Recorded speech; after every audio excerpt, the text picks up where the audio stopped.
Hunter approaches Transcoast Logistics under the cover of night again, knowing that we did not see everything that this location has to offer. It's probably unlikely that we'll be able to see everything we have that this location has to offer, even on this visit. He can feel and know that there is a malaise, a creepiness that comes over this place, and we want to get the bottom of it. One of the things we saw on our last visit is a security door of an ochre color that we never managed to find the answer to. And we want to try and keep an eye out for that, make sure that if there is a ochre colored badge, that we make sure that we get it. We're going to go ahead and activate our marksman's eyes while we're in here. See about trying to get to one of those lower floors. Immediately we see a zombie technician in the way, blocking our retreat, our progression downwards. Let's pull out our Wakizashi, get a few swings at him. It's not letting us take a swing at him. It says that there's nothing in the way. Yet, if we try and push through, it's going to... The worry is that if we push through, we are not going to be able to end up on the square of the stairs, and we could get trapped on the floor below. And since we can't peek down because he's in the way, we also can't properly see what might be down there. We are going to set up our search to be filtered for badges so that we can glance around for these badges every once in a while. Make sure that we don't miss them. I would like to see what is on the lower levels of this place. A little bit of looking around later. We have run into a handful of zombies. Stragglers left on the northern part of this facility. I don't think they're particularly hiding anything. Oh man, this grabber zombie just managed to get a hold of us. We're going to let go of our bow and switch to punching it because once held, we are quite vulnerable. A few arrows though takes them down. We did manage to bring a bunch more arrows with us this time, so we shouldn't run out as quickly. We will still run out because these arrows are prone to breaking, unfortunately. Already wounded. Not a great sign. Let's go ahead and bandage everything. Interesting. This grappler zombie is actually a fresh zombie. It was recently made and is already evolved. Kind of is a great demonstration of how far into the apocalypse we are, because this means that even fresh zombies that are very recent, very new, are so heavily affected by the portal storm by the time they get turned into a zombie that they already become, well, frankly, monsters. We find access to one of the lower levels again, another sign of a heated battle between zombies and something with guns. Let's cautiously take our way downwards. Looks like this leads even farther down and to a closed door, but we are able to get it open. It looks like this is another storage facility. Oh man. Zombie technician in front of us, skitter bots behind us. I think we are going to make a run real quick. And yes, that's exactly what I thought. The skitter bots and the zombies are starting to fight each other. I'm more worried about the skitter bots than I am about the zombies, because I'm not sure how damaging these are to us. They do have those tasers, and there's a chance that those tasers are not capable of damaging us, to be honest. But there's also a possibility that we kind of just got lucky on that last time. And the Wakizashi took them out in a single blow. So I do think that maybe they're not the most dangerous. Looking through the back rooms of this location does seem to just be more storage. Hunter is not terribly interested in anything found down here, but we are keeping an eye out to see if any of this storage gives us a line on the key, the badge that we need. About half a dozen zombies later, few decent fights, and even an Necro Boomer. We have all these storage facilities open, and we still haven't really found much of anything down here. I do think that these lower locations here are not terribly useful to us. We need to be searching somewhere else. I think we really do need to get down that staircase.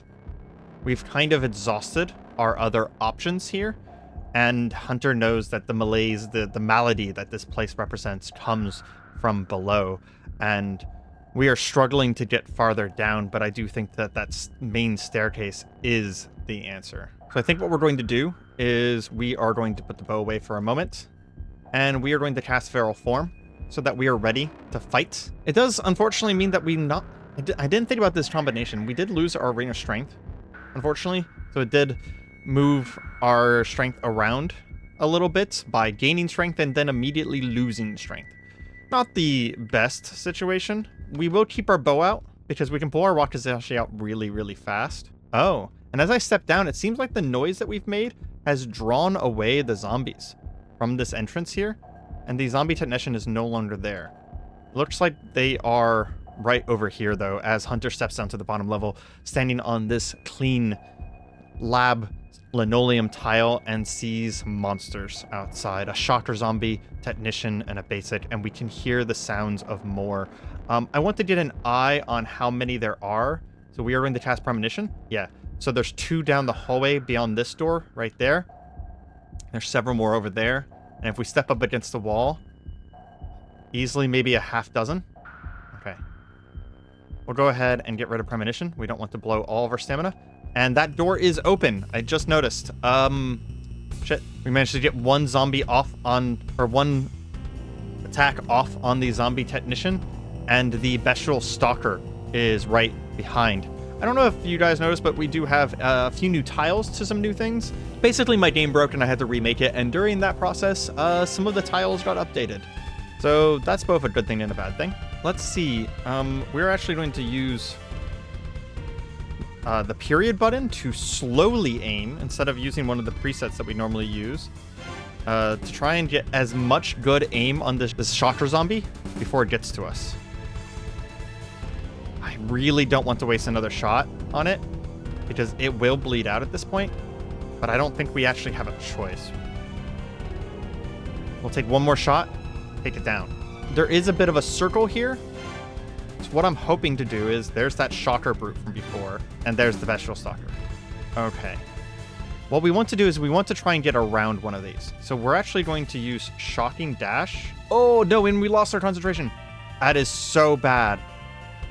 We now have the shocker brute and the bestial stalker right next to us. Hunter sees the danger of the situation. He gulps for the first time, knowing that either one of these alone could kill him, let alone 2 of them. There's a third bestial stalker back there. We're going to take a step back and make a run for it, going around the circle here and just trying to get away from them. We got grabbed twice in that chunk of actions, and as we try and close the door to try and slow them down, that zombie very quickly and easily breaks the door down. We're going to break into a run again and head upstairs, catch our breath, and I think we're going to go ahead and have to cast Restoration right away. Hopefully we'll be able to. Yes, good. I was worried for a second there. We're going to open this door as well, just so that we have a fallback point if we need it. And while we're waiting for the restoration to help, we're going to cast Mind Over Pain, which takes stamina but nothing else, and will lower our pain quickly as long as we don't have any new sources of it. And it will give us time for our wounds to clean up or close up as well. Pain is the main thing that is causing us to lose our attributes, not the wounds themselves. Okay. Perfect. I was just about to say that this shocker brute should have been pulled down to this level, so we should have a unique opportunity to take it down. I'm going to go ahead and assume that it's fairly resistant to lightning, so we'll probably not cast Lightning Blast, but I do want to cast Root Strike, hitting it, slowing it down a little bit, and then we are going to once again slowly aim and release once he gets within close range of us. Ah, good. A good hit. Still only doing 16 damage to it, though. It does seem like it's relatively slow. Another good hit, doing 12 damage. Anytime we back up, we are going to be doing a running retreat here.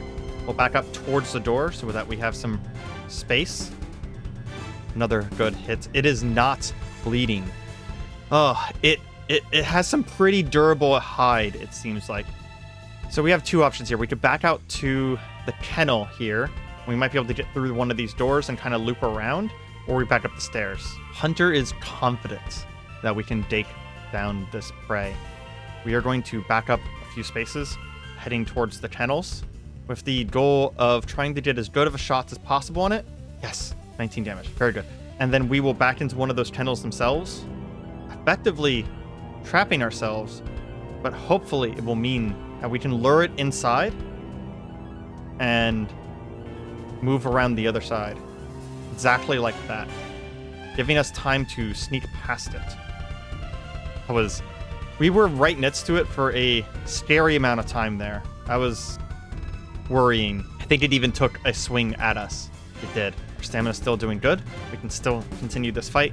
One more shot. We have to be so careful. If this thing gets a proper swing off on us, it could end the fight incredibly quickly. Taking slow, careful, considered shots.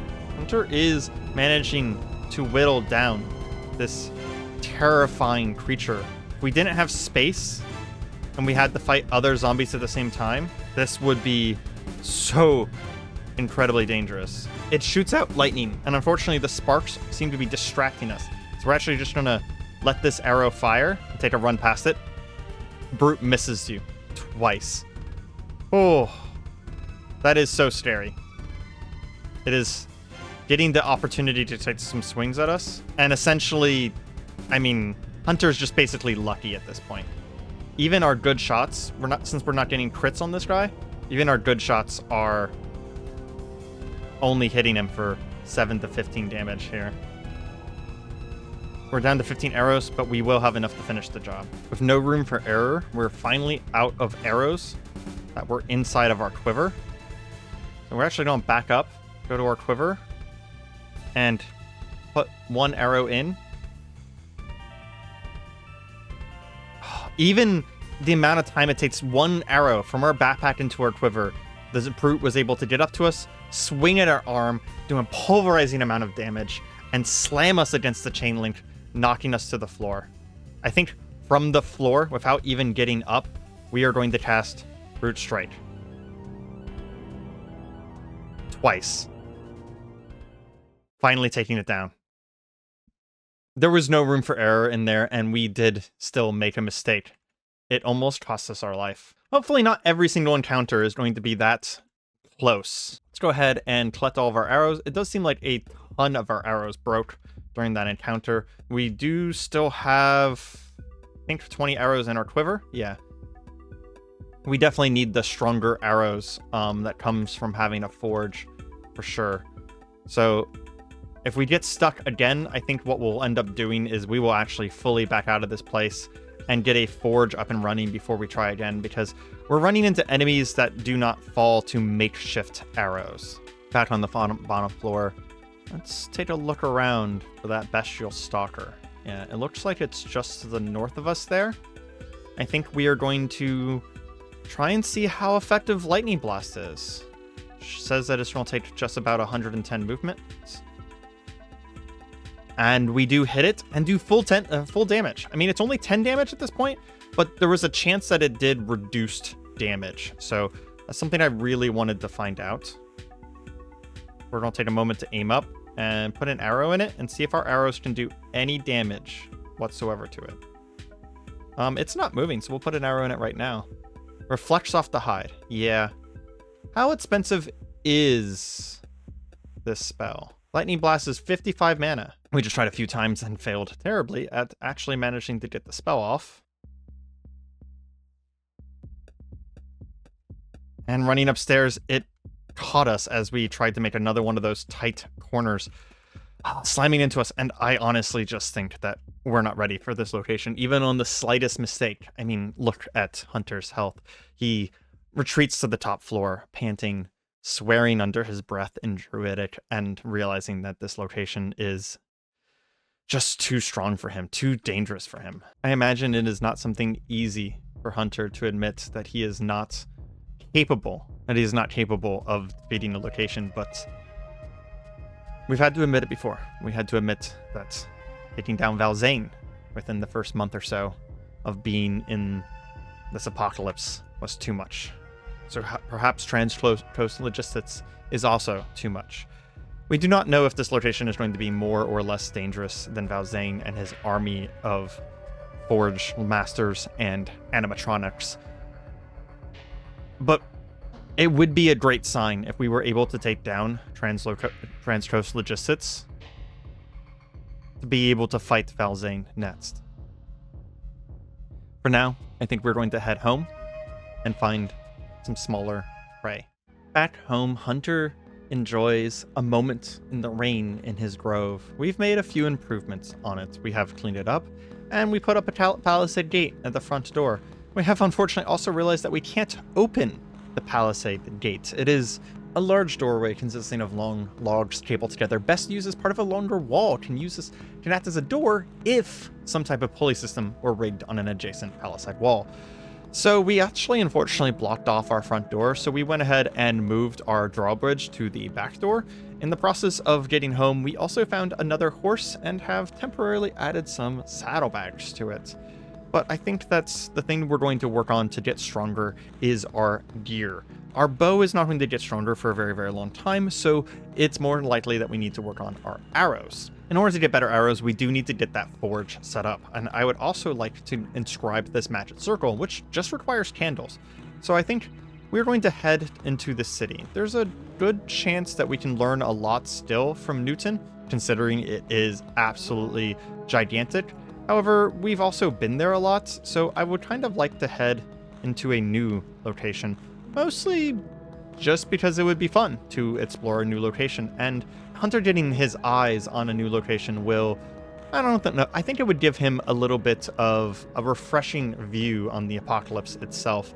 Just sort of move through a location and see what we come across without much in the way of plans. We are looking for the ability to make this bronze the ability to make bronze ingots, and once we have that, we will probably be able to make an anvil almost immediately. I believe we have nearly everything else, and anything we don't have, we can easily source. The other thing we're going to be looking through is we'll be checking some houses for some candles. But before any of that, we do need to get finished on getting healed back up, and knowing now how valuable Lightning Blast is, we will be reading Lightning Blast while getting healed. And before we head out to this distant city that we're going to go to, the one west of the Forge of Wonders and south of the Dragon Cave, since we know the path there, we are going to stop by the Forge of Wonders, make sure that there's nothing there that we care too much about. Make sure that there's nothing new to buy from Valzane. Looking through both of them, it seems like neither one of them have particularly new inventories or anything terribly interesting for us. So we are going to proceed onwards towards the new city that we have not explored before. Oh, and as we're moving, we just found some wild boars. Interesting. They are wild omnivores, a cross between the Eurasian wild boar, escaped from hunting reserves and the domesticated pig, gone feral in the wild and wilderness. Its population has skyrocketed during the last few decades. Interesting. I wonder how hard those are to kill. I think we're going to take a moment and take one of these down. In fact, even using Marksman's Eye and Discern Weakness just so that we remember to use them more often. And with that, it's down. We should have a moment to be able to do a full butchery. No, we can't do a full butchery out in the wild, but we can do a quick butchery and kind of see what we're looking at. Oh man, even with a quick butchery, we're looking at many chunks of meats, many butchery refuse, many chunks of meats, and a whole bunch of like pelts and liver and stuff like that. And yeah, no, these boars are really nice for this. We do have some cattle fodder on us. I am curious if we can find another one of these boars. Yeah, it's right up there. Can we tame them and bring them home? Because then we'd be able to breed them. As we tried the cattle fodder, it does say that the boar does not want any of that. Unfortunate. Since we have all this food, though, we're going to take a moment to translocate back home, and we'll come right back out after we take care of this food. Put our food on the fire, and a couple more candles made. We actually only need 2 more after this point. We are ready to head back out and head to that city. That boar is a pretty good food source, though. So that's good to know if we start to have problems in winter, as we can come and hunt down some boar, as, well, Hunter would be able to live up to his namesake. Hunter dodged a few hordes of zombies on the way here, avoiding the things that are on the path, because there's no reason for unnecessary extra fights. But as we get closer to the bridge that leads us west, we do have a small group directly in our path. So I do think we are going to activate our feral form, grab our rings, and tear through them. As Hunter was approaching the western city, we did just see something strange on the horizon. something that our instincts tell us is some sort of strange temple. I can only imagine it has piqued our curiosity, as we are going to move in and investigate this location.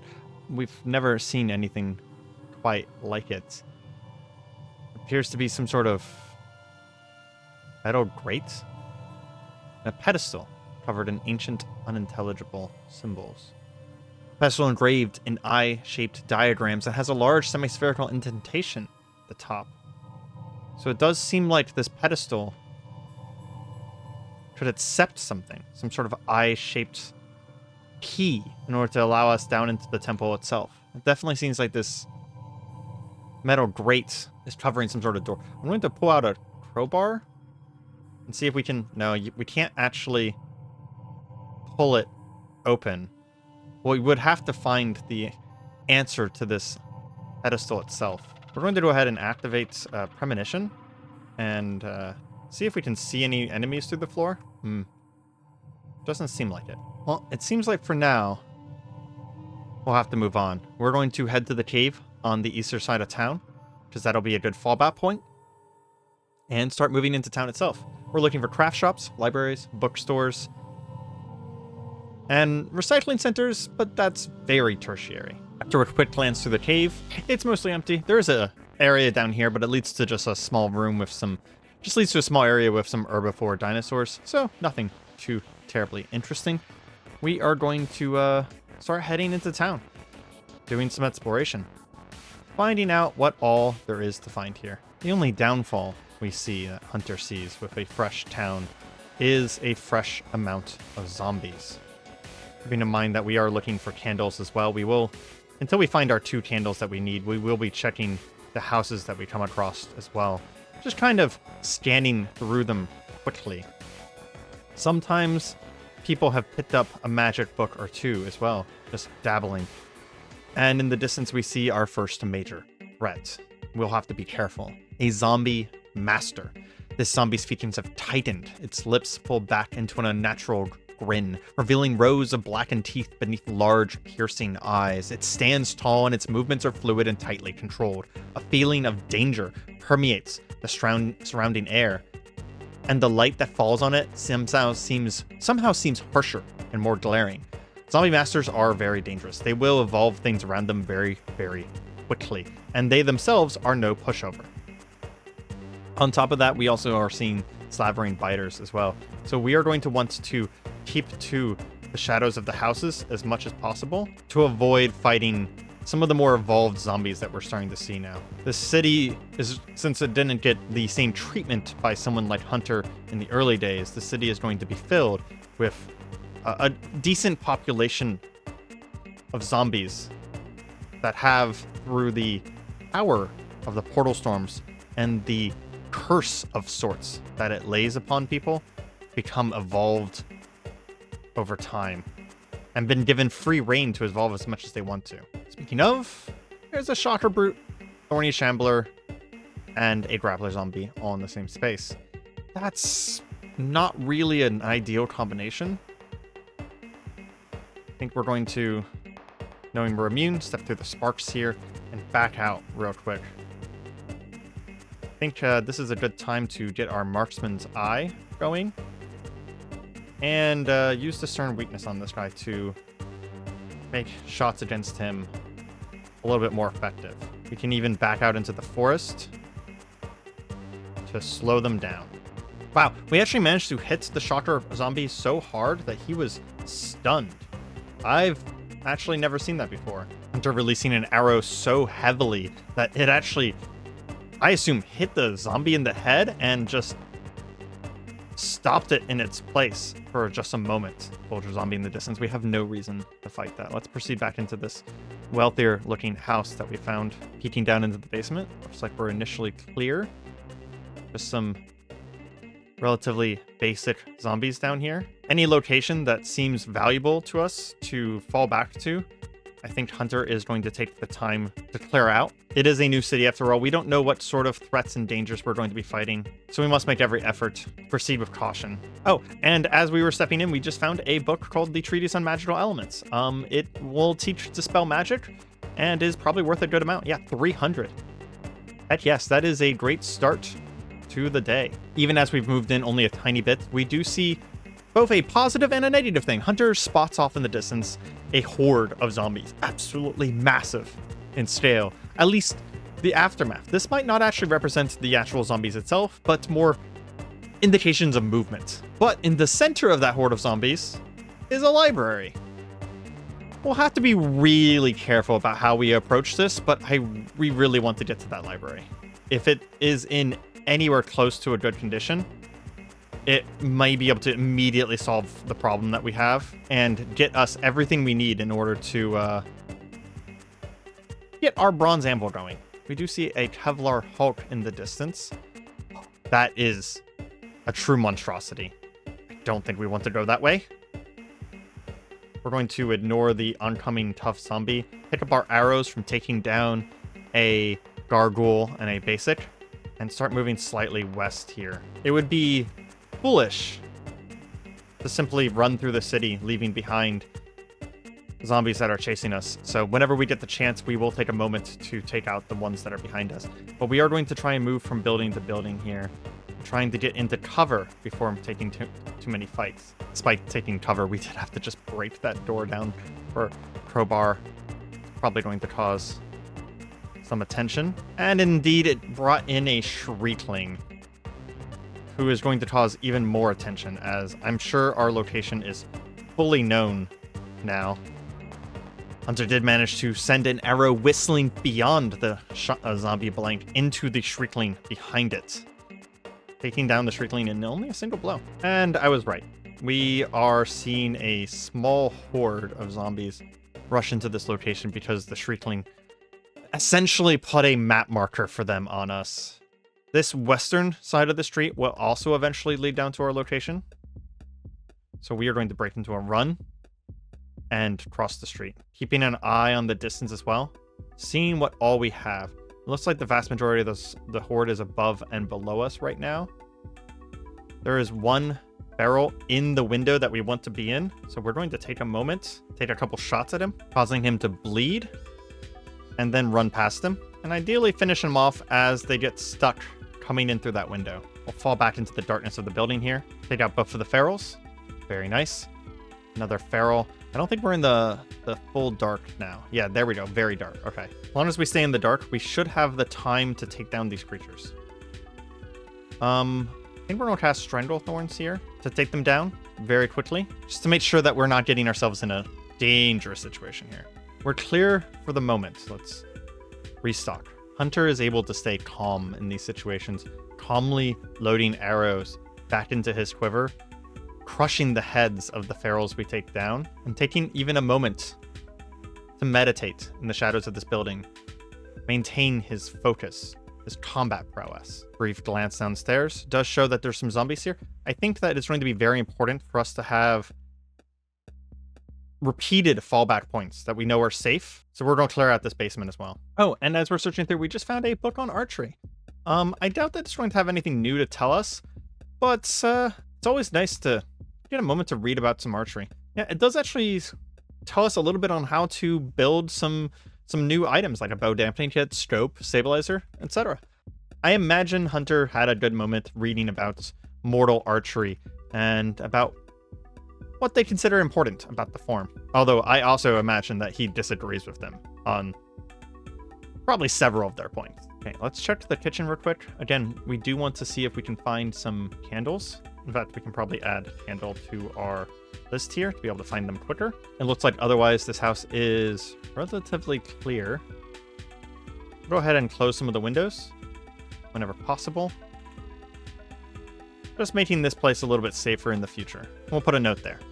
We want to continue south though and try and make it to this library. I think the best way to do that would be to move between the alleyways between the buildings. Does mean that if we catch any fights are a little going to be a little bit more dangerous, less room to move around, but it will also reduce the visibility that the monsters have on Hunter. And on some level, I imagine it reminds him of hunting in the forest. Massive ancient trees on either side of us. I really don't like taking down a boomer.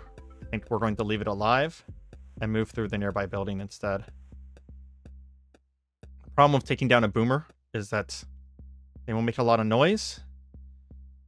Oh, and we just saw a dog that a dog get incorporated into a dissoluted devourer, a large one. Okay. That we definitely don't want to take the time to take down. It will take much too long. However, there is a skeletal dog following us. We're going to have to punch down. Our arrows would do very little, but our fists just kind of obliterated it, to be honest. Okay, the next building, catty quarter beneath us, is an apartment tower. That will be a very good location for us. See if we can get there without causing too much a hassle. We are not far now from the library, and now that we are close, I did just notice that there's 2 libraries here, and we're still seeing horde sign for dozens and dozens and dozens of zombies. So we really need to make sure that we have consistent fallback points, and I kind of think I want to avoid this zoo on the west here, because it could be pretty bad. Trying to ignore the horde sign and look, we do see that there is a dive shop and a gun store across the street from the library. It's probably going to be better to approach from that side than it is going to be from the community garden, because the community garden is just not going to be that useful to us. See what the condition of this apartment tower is, and we'll take a quick look around for multivitamins, bandages, books, etc. Maybe some candles as well. Okay, we searched everything on the second floor here. Really didn't find anything at all. Getting up to the ceiling now, we do see that this allows us to see the rest of the city. Piermont, it seems like the name of it is. And Hunter does take a moment to look across. Off in the distance, we do spot yet another library and a hunting supply store. Those were the first things that I just happened to have glanced around and noticed. On top of that, yet another bookstore. So we've made a very good decision to come over here because there is a lot for us over here. We want to take a moment real quick and search for some basic terms. It's like there's no new magic stores. As we were searching for wizard towers, I actually just noticed that there's 2 wizard towers back in our hometown, and we don't have the entirety of the city revealed, so there is a good chance that there is still some sort of magic academy or wizard tower in this small city as well. However, they seem to be pretty rare. So I think our next destination is going to be to try and get south through these 2 houses over towards the library itself. Our activities on the second floor, of course, may have drawn in some friends. So we need to be careful. In fact, yeah, look at that. There is a small horde coming in from the north right now. There's a couple doors between us and them.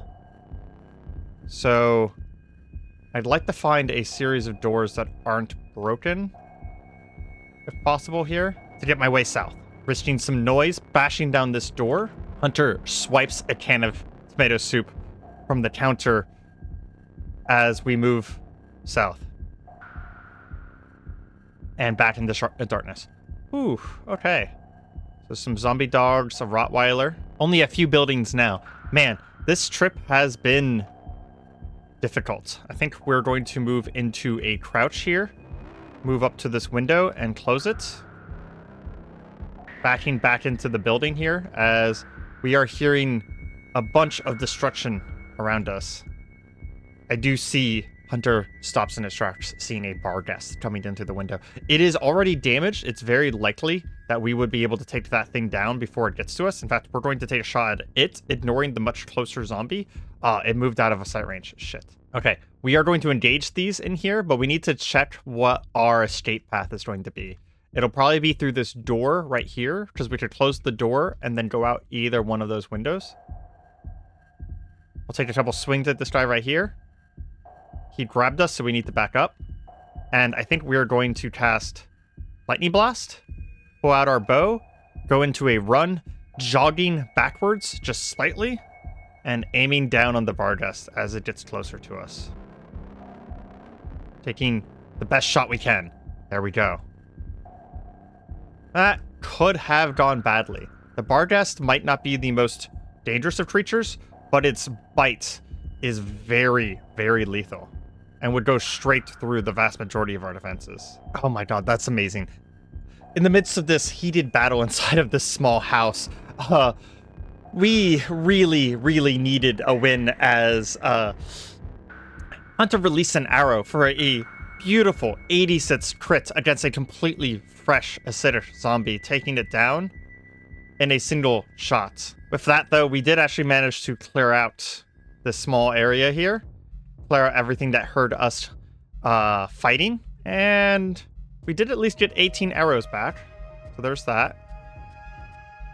I think it might be a good time to maybe summon some arrows. We used a little bit of mana. We used a little bit of mana on our lightning blasts, but not a ton.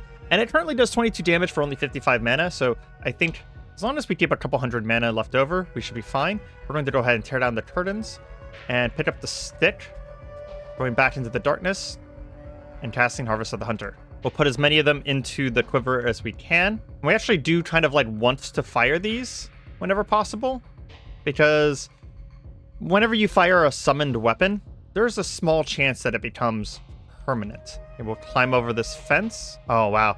As we get to the next house down, we are hearing a lot of sound coming from south of us. I am worried that there might be an entire horde there. We are seeing smoke as well. Please don't tell me that there's another fire. Please tell me that's just a smoker zombie. Well, it wasn't a smoker zombie. As Hunter steps into the room, trying to get an eye on what is waiting for him in the south, we do spot a headless horror. This headless zombie has swollen to frightening proportions, towering almost 9 feet tall. 6-foot-long feelers of black ooze blindly wave from its neck, violently twitching at nearby sounds. Its long stride allows it to quickly pursue its target, which it pummels into pulp with huge, swollen fists. This thing is essentially like a Hulk, but instead of having really good vision and really good speed, it mostly has incredible hearing. So we want to be careful about it. It has already sensed us, and it's currently kind of bathed in smoke, but it will go through a solid wall to get to us. So we need to back out a little bit here. Where's that bloated zombie? All the way down there. Okay. Can we reach that bloated zombie from here? It looks like yes. Let's go ahead and aim up on it. That's probably our marksman eye that's allowing us to do that, to be completely honest. And we immediately hit a solid object, probably the windowsill. Using a twisted arrow, we completely immobilize that hunter. We'll pull out another twisted arrow to try and immobilize the bloated zombie next. It has lost... We've lost sight on it. That's never good. Even as we took a few shots taking down the hunter, we are starting to get slightly overwhelmed here. We hear noises from behind us as well, so there's a good chance that shuffling. So there are some zombies on the other side of that fence. They haven't started to crack the fence itself yet, though. We might be able to get some shots in on these guys.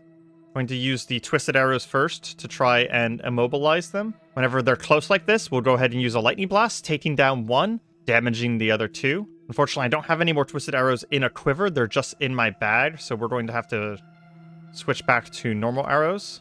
Once again, another lightning blast. Oh, man.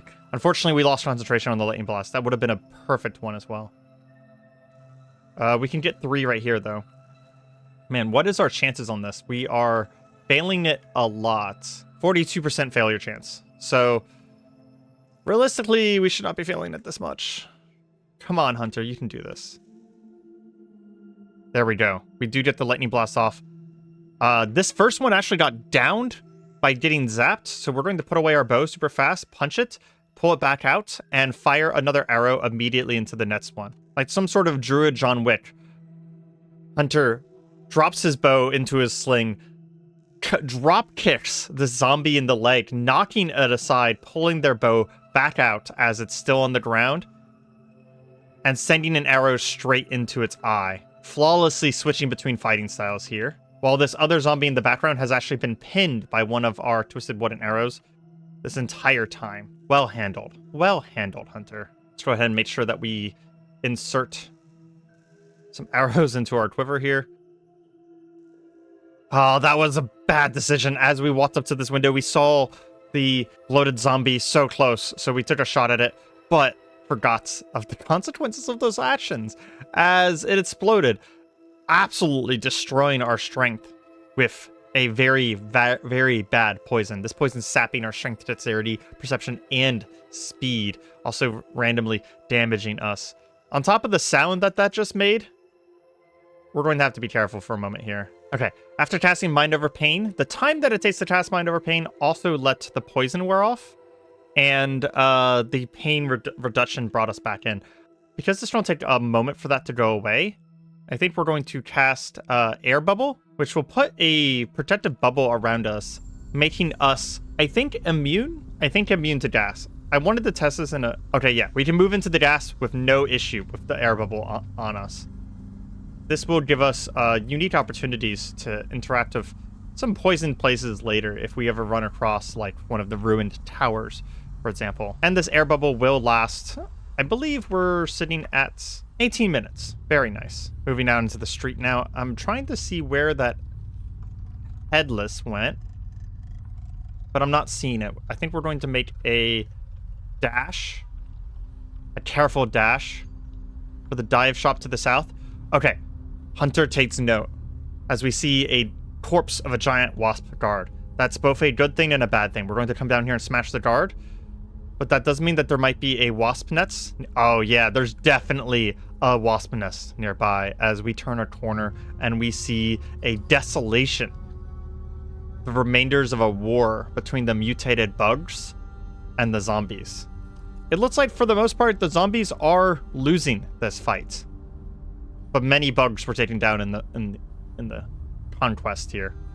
Wow, holy crap, even the zombie Hulk was taken down by bugs.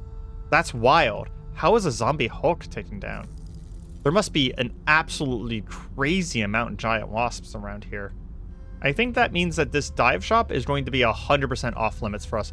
Wow, what the hell is going on with these wasp guards? They even took down a headless horror. I did not realize that they were that strong. Hunter probably just nods at them in his passing, knowing that they are not our fight. We're going to crush down this one bug that was left in the streets and start making for the library. It looks like there is another wasp guard off to our east, but it shouldn't be hostile to us. It's too far away. Okay, we did make it into the library. Looks like this place is pretty badly damaged, but there are tons of books here still. As long as we're careful, we should be able to get a lot from here. We want to focus on learning books first, manuals. So what we're going to do is we're actually going to add in a new filter here. Add in a filter for searching for manuals. Studies in historic armor smithing. That might be what we're looking for, to be completely honest. Like, we might already have what we're looking for just with that one book. Sewing technique for designers. Take one copy of that. There's so many books here that we want, but there's also a ton of zombies in the area. We really need to be careful about how much noise we make here. Fortunately, the bow is dead silent, but the zombies, as they're trying to approach us, are not. We're gonna take our turns switching between twisted arrows and normal arrows to try and get the zombies to stop moving long enough for us to take turns taking them down. Seems like we're only standing in the dark, not a deep dark. Looking through some books nearby, there is a book on welding and metallurgy. That might be something that we're looking for as well. We'll go ahead and pick that up. And I think it may be a good idea for us to activate Speed Reader here in a moment and find a dark space where we can peruse these books and maybe leave behind any that we don't actually want. Because they're going to be heavy, and it would be very nice to have books on us that are actually valuable. Okay. It is very dark in this room back here. I don't like trapping myself, but we do have enough mana for Shocking Dash. So we're going to come back here, activate our torch, and we're going to just very quickly peruse these to see what recipes they have in them. Okay. We have done the basic. So, okay, this Sewing Techniques book does talk about Titan armor. That sounds very fun. We'll keep that. The Historic Armor Smithing has a lot of bronze recipes in it, and over 400 recipes for armor that we don't know about, so we're definitely keeping that. And the welding and metallurgy seems to be, yeah, bike rack, some armor. Okay, we'll definitely want to keep that as well. And the treaty of magical elements is definitely something we're going to want to keep, not because we care about actually reading it, but because it costs 300 monies, which is amazing. Since we're in here anyways, we'll go ahead and eat up a little bit. Should be able to drop some stuff. After looking through our crafting recipes, it looks like we don't know how to tan pelts right now. And these are actually taking up a decent amount of carry capacity, and we're in a library, so we are going to leave those behind. I'm also looking for other things that we can leave behind, but unfortunately we just have a lot of things we care about right now. As we look at these bookshelves filled with just storybooks, Hunter does know that the librarian has been asking for books like these, and I think we're going to take a moment to try and find what is the most valuable in here, using the barter value at the very bottom of the pages. See if there's anything worth more than $15, which I don't think there will be, which means that each book would be worth about $5 to the librarian, if I remember my conversion correctly. But outside of like rare magical books, finding something worth more than $5 is pretty uncommon. So we might take a stack of these until our inventory is full. And I think that we can actually use our search thing here to see if we have the recipe for chunk of bronze now. We do have the recipe for chunk of bronze now. It is in our studies of historic armor smithing. So, as much as we are not done with this location, I think we are going to go home. There's no more learning books. There's no more books to study in this particular area here. So we are going to step back into one of these back rooms that's dark, and we are going to translocate home. We managed to get 12 road novels, 5 adventure novels, and a treaty on magical elements. That's going to be several hundred denarii right there. I'm pretty happy with that. On top of the fact that we do have a ring waiting to be sold at the Forge of Wonders, I think this is a very good haul. And we're going to have a lot we can do with these new books, including we can now make chunks of bronze. How much can we make right away? So it looks like, oh, we need to fill our forge. Go ahead and fill that with charcoal, and let's see how much we can make. So that's 10 chunks of bronze right away. Heck yeah. And the main thing that's holding us back is, it looks like, aluminum. Well, no, it looks like we're going to have to get more aluminum and more bronze, it looks like. So we can use aluminum tin, aluminum cans, aluminum powder, or aluminum foil. Because, well, they're not being too particular about what kind of bronze. We can use tin bronze, aluminum bronze, etc. And then a bronze anvil is going to require 80 more chunks.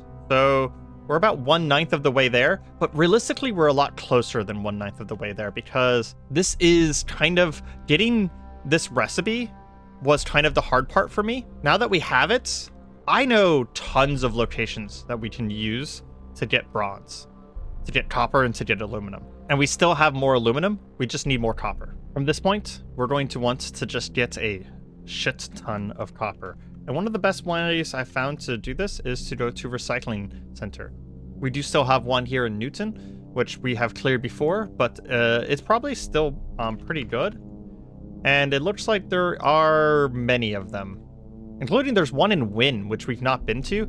That's very appealing to me because there's not much to that city. So even going there fresh does mean that there's just not going to be that many zombies to clear out. It is right next to the police department. So Hunter's aware of the fact that we're going to have to fight some of the local feral soldiers and the local feral guards that used to protect this world on our way to that recycling center. But between those two recycling centers, we should be able to get enough copper and aluminum to finish our anvil with basically no problem.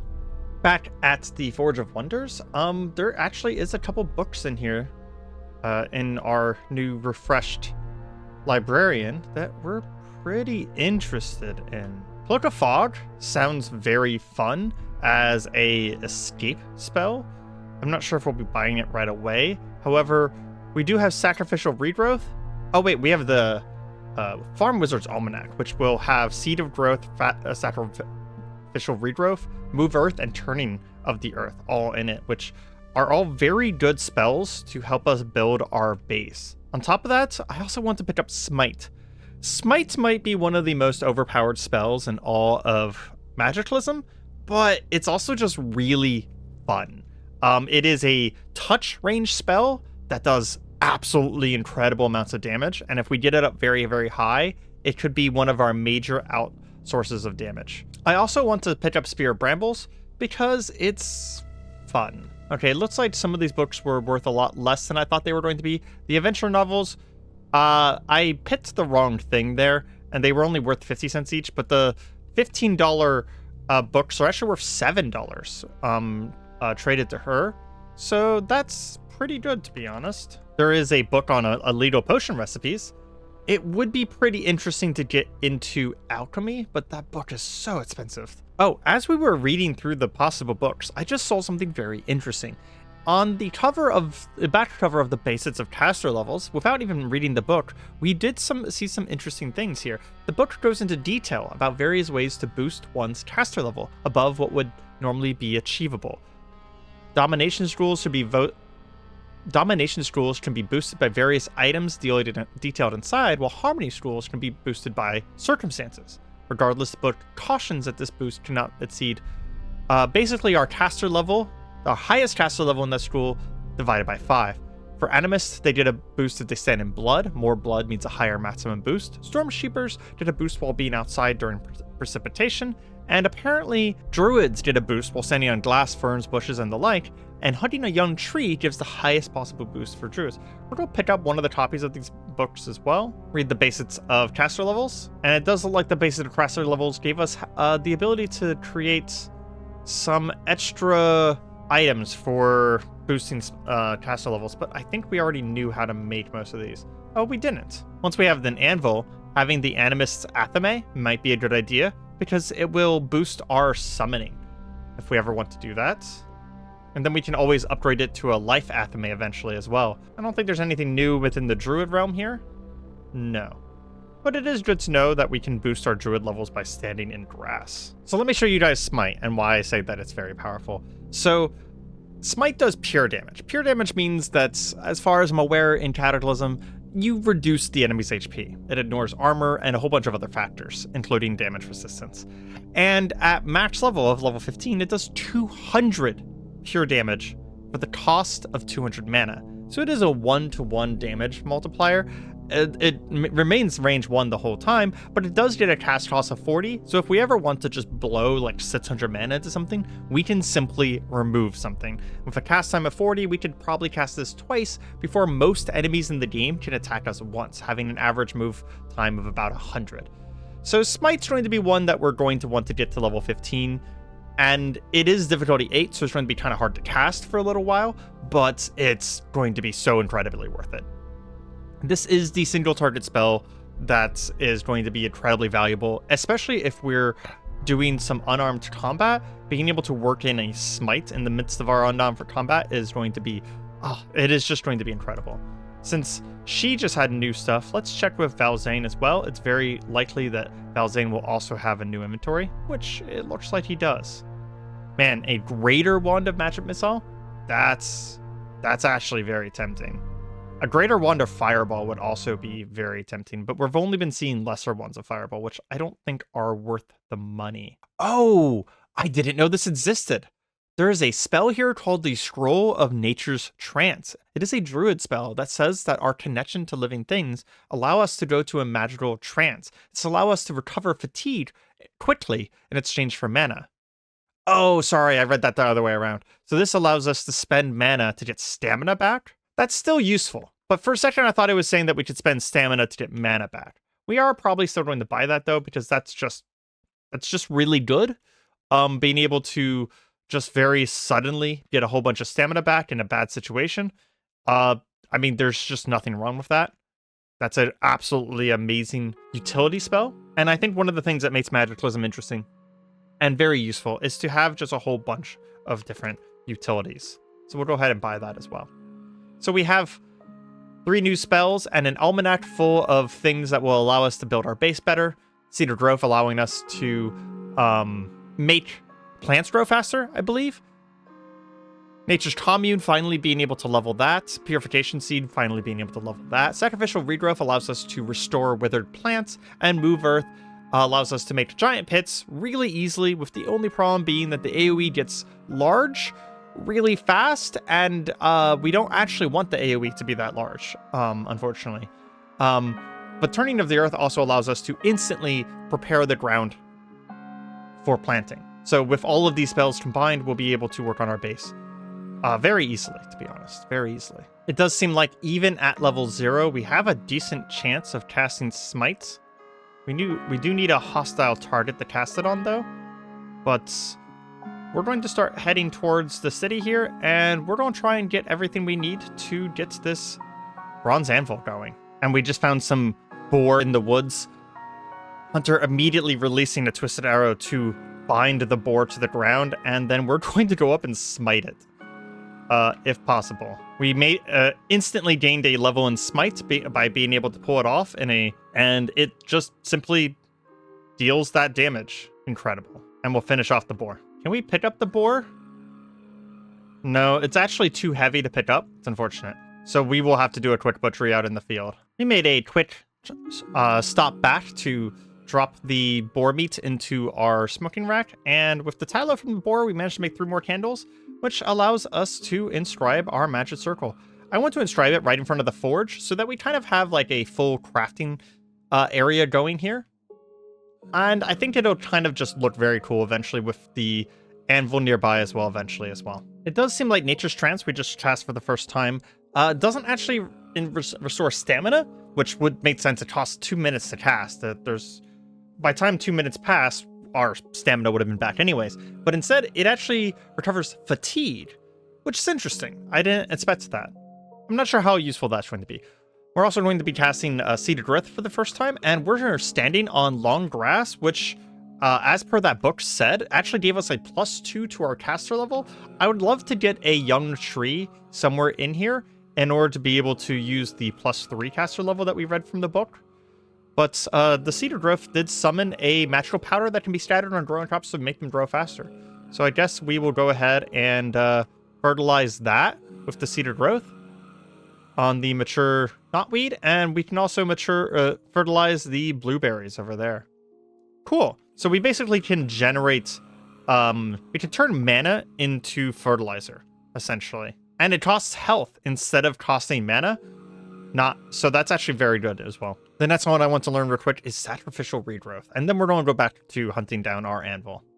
There is a warped dead tree right here, and let's see if we can regrow that. Looks like this one also costs health. It doesn't seem to have done anything. Let's cast it somewhere else. We got a message saying that life sprung anew from the dead grass, but we're not seeing anything really changed here other than our HP, which we should be able to cast Restoration in order to get a lot of that back. Again, casting Restoration on the long grass, giving it +2 levels. It's a very, very nice little effect here. Maybe we need to find something dead in a different way, like a normal dead tree. Yeah, okay, so here, just a normal dead tree. I still don't see an effect. Tree is still dead. And it said something about life springing anew from the dead grass, but I don't really see anything new. Strange. So now we have a bit of a combination here. So we can cast Turning of the Earth. We planted some blackberries. We can cast Seeded Growth, and then fertilize the blackberries. Very nice. Actually, it looks like the Seeds of Growth are permanent. That's really nice. So we'll drop the Seeds of Growth from some blackberries there, and blackberry seeds there, and that's actually really, really nice. Upon arriving in Wynn, we do have to take down a small horde of zombies, led by a zombie master who really wasn't that much of an issue. Okay, about 100 zombies later, and we're up to Archery 7, and we finally made it to the recycling center. Let's go ahead and run through everything here. There's an aluminum pile and a chopper pile. Unfortunately, the piles are rather small, but I think we can use mostly everything in this aluminum area for what we need. Yeah, aluminum cans are pretty useful. The aluminum foil we need a lot of in order to be able to make a single one, so we'll probably leave that. But the aluminum cans are very useful.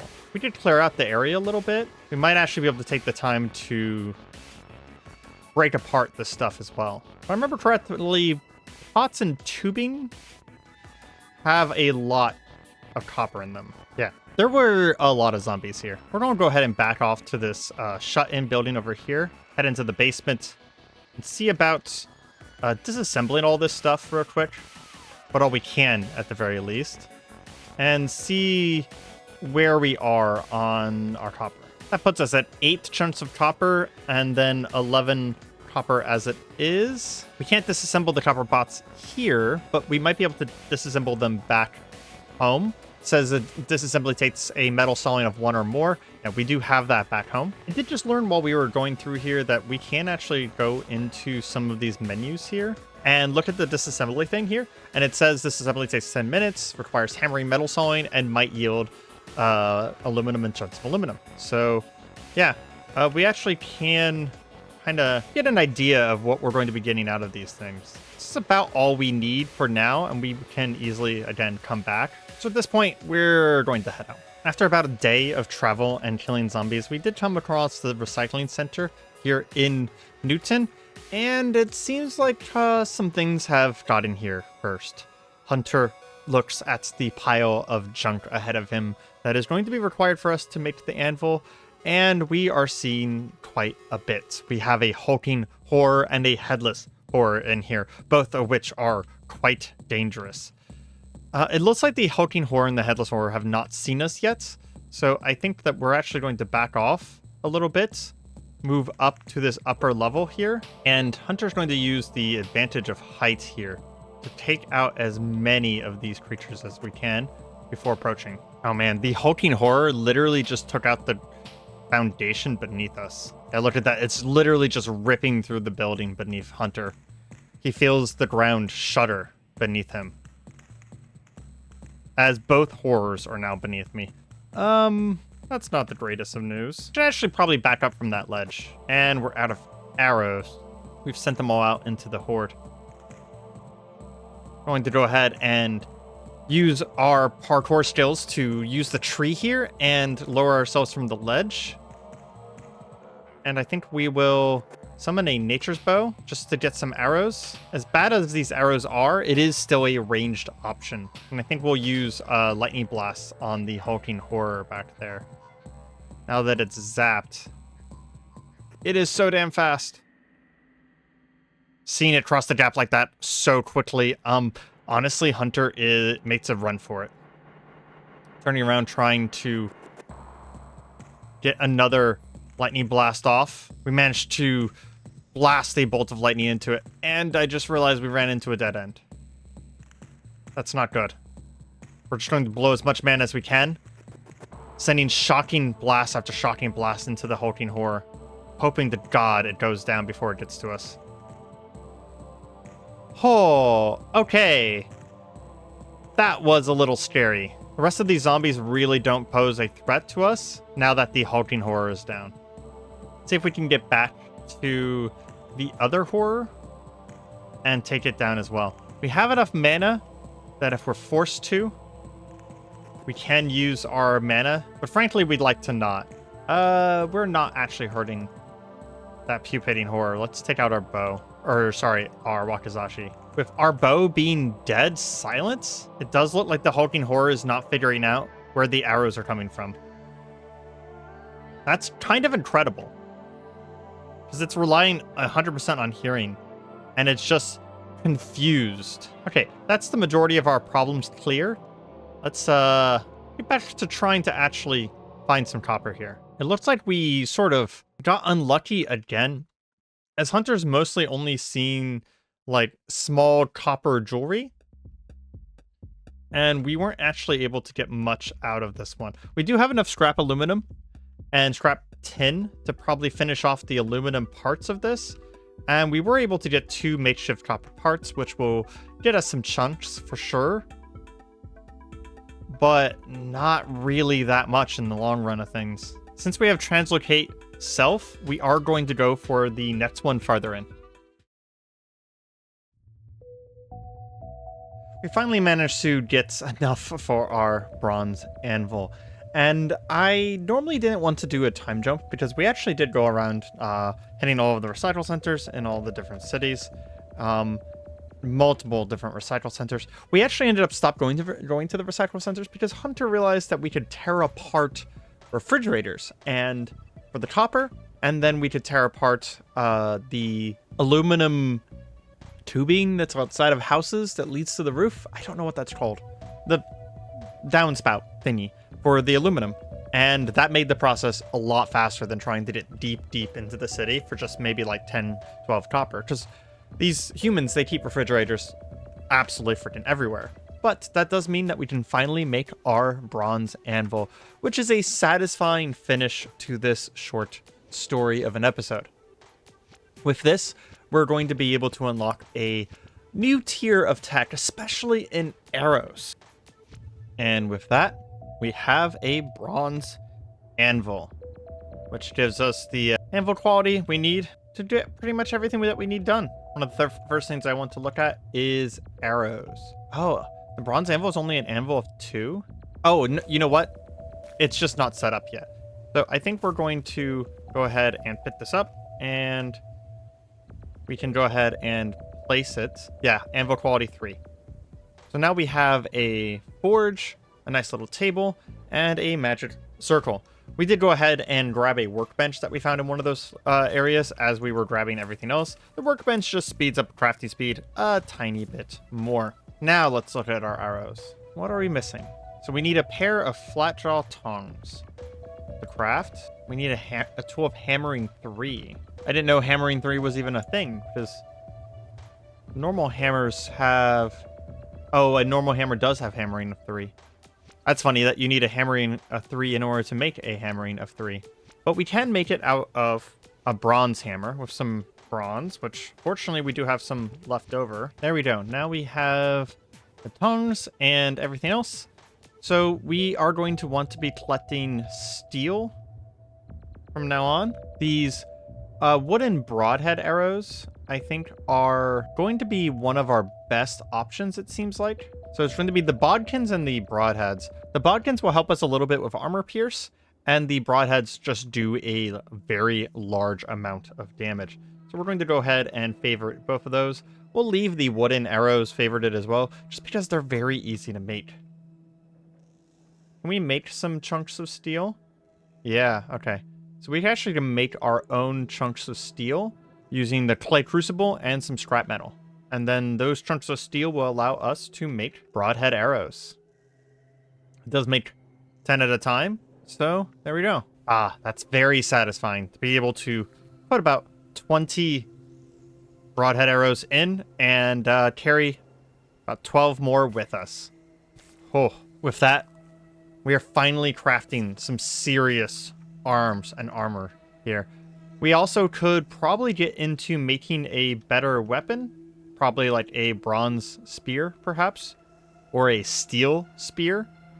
A steel spear could be a pretty interesting thing for us to have as kind of like a backup thing. And if we did make a steel spear, I'm pretty sure, yeah, we could actually upgrade it all the way up to a +2, which makes it attack a little bit faster and do a little bit more damage. The only thing we would need is the mana dust. We already have the mercury and we have the infusing thing. So I think a steel spear might be on the horizon as a decent melee weapon, especially because I liked the range. It allows us to kind of stay out of range of things, and it's a good holdover until we can find another reach weapon that we actually like. However, with that, I believe we're going to have to drift off here. I hope you guys have enjoyed this episode, and if you have, please feel free to leave any comments or suggestions in the area below. You know, do the YouTube things. And I hope you have a good day, because there are more dark days to come. Goodbye.